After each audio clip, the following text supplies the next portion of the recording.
Apatakoa, Apata monasterio Atxondokoa, eta kasualitatez, nire aitite, bere aita, kontratatu zuten Laindako hondartzan, han atrake bat egiteko moduan, albainila zan, eta ara joan ziren lanera, nik eta kasualitatez jaiozan Ibarrengeloan. Bestela izatez eta eskondu artean, nik uste dut bizi zirela Atxondon. Apatan monasterio hortik, nire aitari, oraingo jentea ez, baina beti Apata deitzen zioten Durangon, eta niri bebai Bego Apata. Nik ere Bego Apata. Bai, Bego Apata. Eta zer zan zure aita izatez? Zein ofizio zuen? Nire aita, nire gurasoak ezagutu ziren Calzados Berrios, lantokian, eta aita zan mekaniko.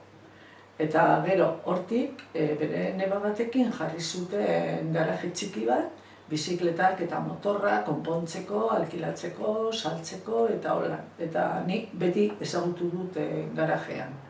Autonomoak ziren, eta oso berezia zen.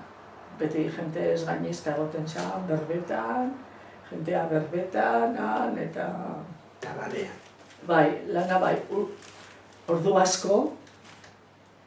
asko lanean, askotan ama sarratu egiten zen, baina ez dakit nor, egon nahi zitzaroten, porque bizikleta zeukan garajean, mozkortuko zen, hurrengo egunerako behar du bizikleta, eta nire aita hor ematen zuen lana bai, baina berezia zen, giroa.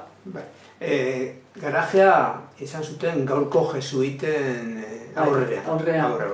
Bai.